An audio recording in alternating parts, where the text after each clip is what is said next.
halo selamat siang pemirsa. Apa kabar Anda hari ini? Senang sekali saya Pram Senja dan rekan saya Fazilah Khairunisa ini kembali hadir menemani Anda dalam iNews Siang. Selain 3 berita utama tadi, iNews Siang juga akan menyuguhkan beragam informasi penting lainnya. Dan pemirsa, iNews Siang kali ini kami awali dari Sukabumi, Jawa Barat, di mana tawuran terjadi antara dua kelompok pelajar di kawasan Pelabuhan Ratu. Selain menyebabkan satu pelajar luka senjata tajam, aksi ini direkam para pelaku dan tersebar di media sosial.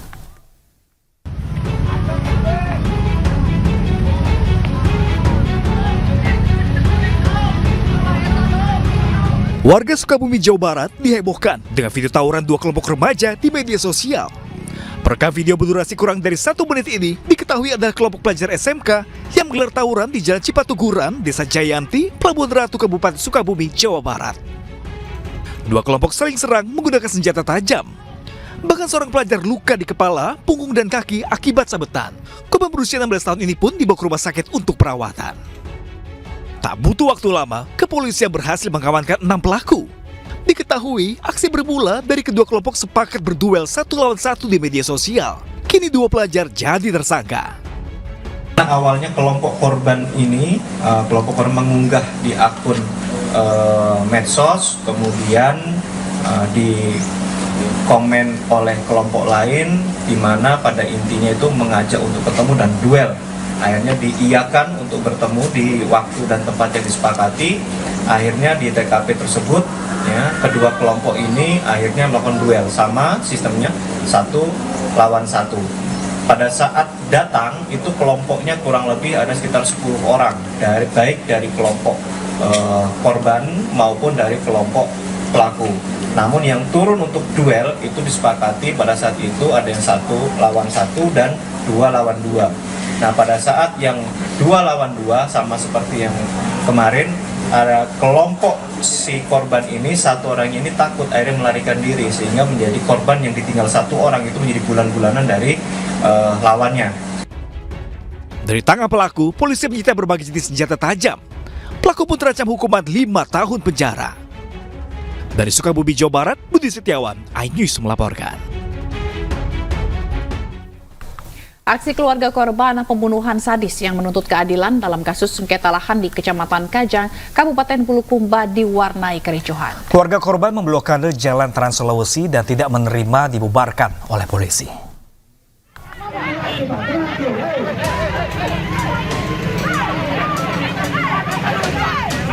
Aksi menuntut keadilan dari pihak keluarga korban pembunuhan sadis kasus sengketa lahan di Kajang diwarnai kericuhan. Kericuhan terjadi saat masa aksi menggelar orasi dan meminta Polres Bulukumba menemui mereka. Namun karena tidak ditemui, masa mulai geram dan memblokade jalan yang mengakibatkan macet panjang. Personel Polres Bulukumba yang meminta masa agar minggir malah memicu keributan. Saling dorong dan saling pukul tak terhindarkan. 3 orang yang dianggap provokator terpaksa digelandang masuk ke Mapolres Bulukumba untuk diamankan. Sesuai dengan dasarnya kami, keterangan saksi, semua mengatakan ada 4 orang pelaku, 3 orang yang memerangi dan 1 orang yang memegang. Sehingga kedatangan kami hanya 1. Kami meminta kepada pihak kepolisian, profesionalisme kerja, serta tugas fungsi dan wewenangnya itu yang kami butuhkan. Tidak ada hal lain, Pak, untuk menindaklanjuti ini kasus. Merasa tidak puas dengan kinerja kepolisian, Polres Bulukumba yang hanya menetapkan 1 tersangka pembunuhan.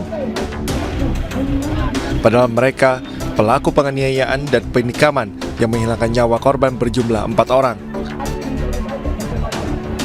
Kasus pembunuhan terkait sengketa lahan yang tergadai, korban bernama Sudirman, umur 31 tahun menjadi korban pembunuhan sadis.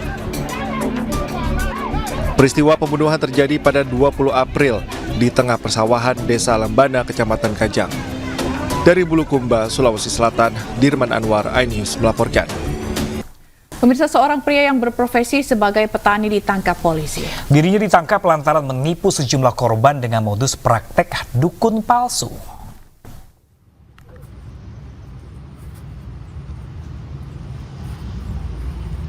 Di Kabupaten Oku Timur, Sumatera Selatan, seorang pria bernama Siswanto, 45 tahun, diringkus anggota Polsek Belitang 1 lantaran dirinya telah melakukan penipuan dengan cara mengaku sebagai dukun penarik tuyul.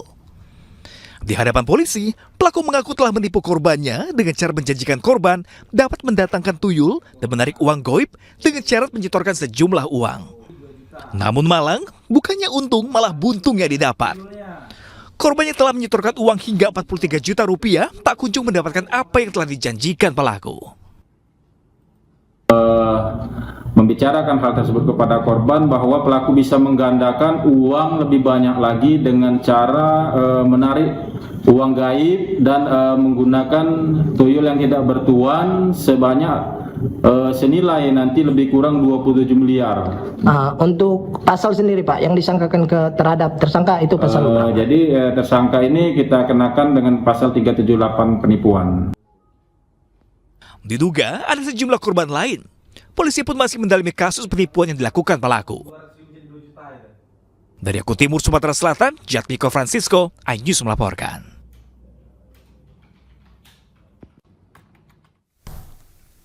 Ya, pemirsa tersinggung dengan suara keras klakson motor. 3 pria di Kabupaten Maros, Sulawesi Selatan tega menganiaya seorang pemuda. Korban tewas dengan kondisi luka tikam di perut oleh pelaku yang dalam kondisi mabuk minuman keras.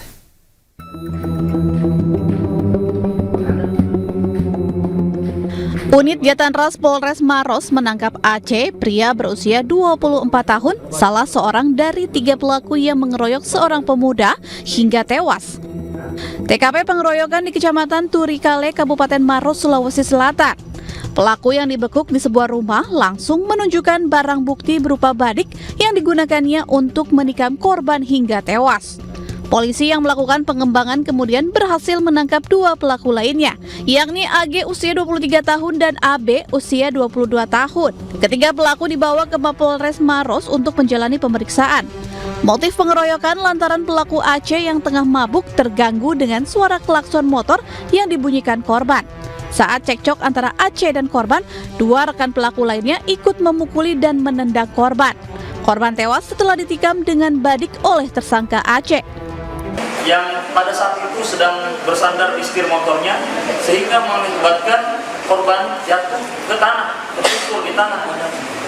Nah, dalam keadaan tersungkur tersebut, tersangka Iqbal Rahmat alias Aco ini langsung mencabut badiknya dari pinggang sebelah kiri, mengeluarkan bilah badik tersebut dari sarungnya, kemudian menikam, menusuk bagian perut sebelah kiri dari korban sebanyak 1 kali. Akibat perbuatannya, ketiga pelaku dijerat dengan pasal 338 KUHP pidana terkait tindakan pembunuhan dengan ancaman hukuman kurang lebih 12 tahun penjara. Dari Kabupaten Maros, Sulawesi Selatan, Wahyu Ruslan, iNews melaporkan.